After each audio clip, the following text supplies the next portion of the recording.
조선의 두 번째 왕 정종, 그의 이름을 기억하는 사람은 많지 않습니다. 태조 이성계, 태종 이방원, 세종대왕, 강렬한 인물들 속에서 정종은 마치 그림자처럼 사라져버렸죠. 하지만 여러분, 이 이야기를 그냥 넘기기엔 너무 아깝습니다.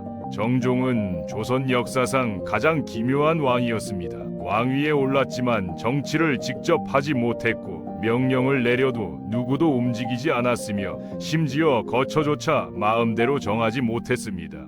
왕이 되었는데 왕처럼 살 수 없었던 남자, 그를 대신해 권력을 행사한 또 다른 손이 있었습니다. 바로 동생 이방원 훗날의 태종이었죠. 정종이 즉위한 날 백성들은 속삭였습니다. 왕이 둘이래. 진짜 왕은 따로 있대. 조선의 권력은 이미 정종의 손을 떠나 있었습니다. 그는 왕좌에 앉아 있었지만 움직일 수 없는 허수아비 왕이 되어버린 것이었죠. 그러나 이 허수아비 왕의 삶에는 비극만 있는 것이 아니었습니다. 궁궐 곳곳에 숨겨진 암투, 왕실 내부에 뒤집힌 관계, 그리고 정종이 마지막 순간까지 숨기려 했던 비밀들이 있었습니다. 지금부터 그 감춰진 이야기의 문을 열어보겠습니다. 1398년 9월 5일 정종이 조선의 두 번째 왕으로 즉위했습니다. 하지만 이 즉위식은 그 어느 때보다 조용했습니다. 축하 연회도 백성들의 환호도 없었습니다. 왜일까요? 불과 한 달 전에 벌어진 피바람 때문이었습니다. 1차 왕자의 난, 이방원이 일으킨 이 정변으로 정도전을 비롯한 수많은 신하들이 죽었고 정종의 동복 형제인 방번과 방성마저 죽임을 당했습니다. 정종, 당시 이름은 이방과였습니다. 그는 이방원보다 2살 위의 형이었습니다. 하지만 왕자의 난이 끝난 후 왕위에 오른 것은 정종이었죠. 표면적으로는 정종이 왕이 되었지만 모두가 알고 있었습니다. 진짜 권력은 이방원에게 있다는 것을요. 정종 본인도 그 사실을 누구보다 잘 알고 있었습니다. 즉위식 날 정종은 왕복을 입고 어좌에 앉았지만 그의 표정은 밝지 않았습니다. 신하들이 축하 인사를 올릴 때도 그는 무표정했습니다. 그날 밤 정종은 혼자 궁궐을 거닐며 중얼거렸다고 합니다. 내가 왕이라니 이 얼마나 기묘한 일인가. 정종은 왕이 되었지만 왕처럼 살다는 것을 본능적으로 알고 있었던 것입니다. 정종은 이름뿐인 왕이었습니다. 왕좌에 올랐다지만 이미 조선의 권력은 태조도 정종도 아닌 멀리서 조용히 칼을 갈던 이방원에게 기울고 있었죠. 정종은 알았습니다. 내가 움직이는 순간 피바람이 다시 분다. 그는 스스로를 감추며 조용히 사는 법을 택했습니다. 하지만 궁궐은 조용할 수 없었습니다. 신하들은 속삭였죠. 전하께선 왜 아무 말씀도 없으신가? 허수아비 왕일세. 허수아비 왕. 정종은 그 말이 들릴 때마다 미소를 지었습니다. 서러워서가 아니라 살기 위한 최선의 선택임을 알고 있었기 때문이었습니다. 그는 왕이었지만 한편으로는 조선을 잇는 버팀목이기도 했습니다. 그가 조금만 움직였더라면 조선은 다시 칼부림의 시대가 되었을 것입니다. 실제로 정종 재위 기간 동안 중요한 정책들은 모두 이방원의 손에서 결정되었습니다. 정종은 형식적으로 제가만 할 뿐이었죠. 어느 날 신하가 정종에게 물었습니다. 전하, 이번 인사는 어찌 하시겠사옵니까? 정종은 잠시 침묵하다가 대답했습니다. 세자에게 물어보시오. 세자, 즉 이방원에게 물으라는 뜻이었습니다. 왕 스스로가 동생에게 권력을 넘긴 것이었죠. 이런 일이 반복되자 신하들도 더 이상 정종에게 묻지 않게 되었습니다. 모든 결정은 이방원에게 가서 이루어졌습니다. 정종은 그저 궁궐 한 구석에 앉아 시간을 보냈습니다. 책을 읽거나 산책을 하거나 가끔은 술을 마시며 지나간 시절을 회상했습니다. 하지만 정종에게도 내려놓을 수 없는 것이 하나 있었습니다. 바로 형제들의 기억이었습니다. 정종은 왕자에 난 당시 가장 가까웠던 동생 방석이 죽는 것을 보았습니다. 14살의 어린 동생이 이방원의 칼에 쓰러지는 순간을 목격했던 것이죠.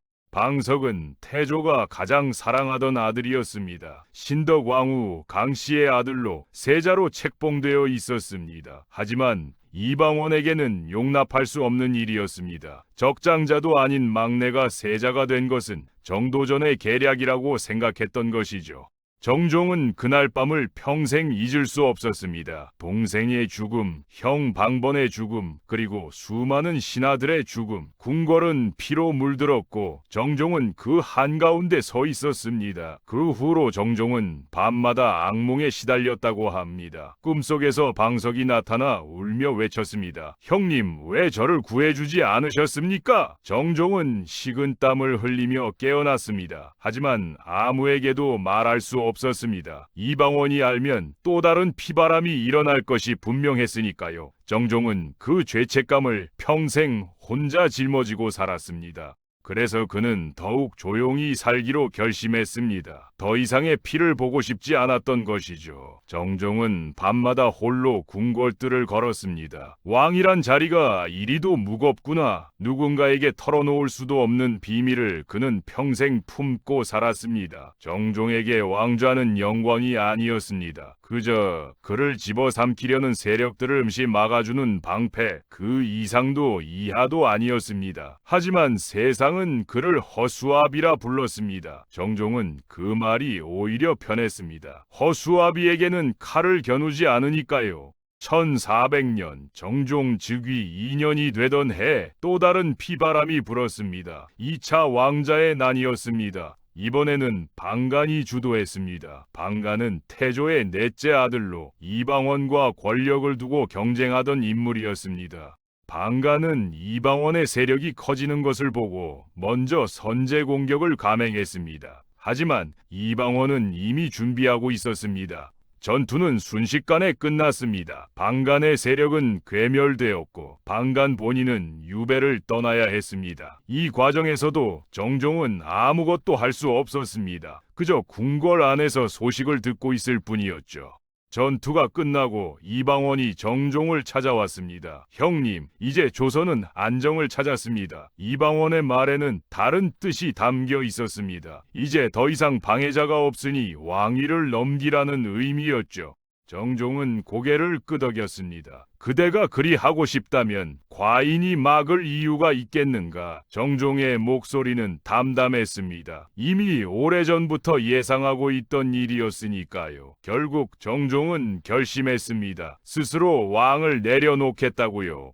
그 누구도 예측치 못한 선택이었습니다. 갑작스러운 선위 선언에 신하들은 충격을 받았습니다. 전하, 어찌 이리 경솔하십니까? 경솔한 건 내가 아니라 꿈을 꾸는 그대들이요. 정종은 이렇게 답했습니다. 그의 결심 뒤에는 두 가지 마음이 있었습니다. 더 이상 피를 보고 싶지 않다는 것, 그리고 조선은 이미 이방원의 손에 들어갔다는 현실적인 판단이었습니다. 권력욕, 정종에겐 애초에 그런 것이 없었습니다. 그는 칼을 잡지 못하는 왕이었지만 칼을 내려놓는 법을 아는 왕이었습니다. 그리고 그것이 조선을 살렸습니다. 그의 퇴위는 혼란을 멈추게 했고 이방원이 태종으로 즉위하며 비로소 조선은 다시 정리되기 시작했습니다. 역사책은 이것을 짧게 적고 지나가지만 그날 정종이 내린 결심은 사실 조선을 뒤흔든 조용한 쿠데타였습니다. 1400년 11월 정종은 왕위를 이방원에게 물려주고 상왕이 되었습니다. 재위 기간은 고작 2년 2개월, 조선 역사상 가장 짧은 재위 기간 중 하나였습니다.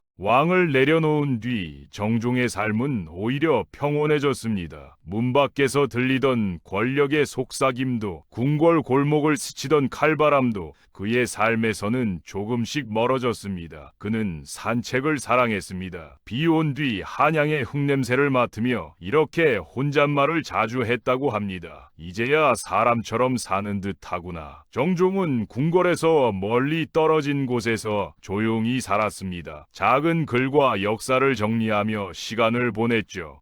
가끔은 젊은 무사들을 불러 이야기꽃을 피우기도 했습니다. 전하, 정말 후회 없으십니까? 내가 살린 것은 왕위가 아니라 나라였지. 그걸 알면 후회는 없다오. 정종은 그렇게 권력을 버리고 나라를 살린 왕으로 남았습니다. 그는 상왕으로 18년을 더 살았습니다. 1419년 9월 26일 정종은 62세를 일기로 세상을 떠났습니다. 죽을 때까지 그는 조용했습니다. 화려한 장례도 거창한 추모도 없었습니다. 그저 조용히 왔다가 조용히 간 왕이었습니다. 하지만 그의 죽음을 가장 슬퍼한 사람은 의외로 태종 이방원이었습니다. 태종은 형의 죽음을 듣고 며칠간 정무를 보지 못했다고 합니다. 권력을 빼앗았지만 그래도 형은 형이었던 것이죠. 정종은 후릉에 묻혔습니다. 경기도 개풍군에 있는 이 능은 조용한 곳에 자리 잡고 있습니다. 마치 정종의 삶처럼 말이죠.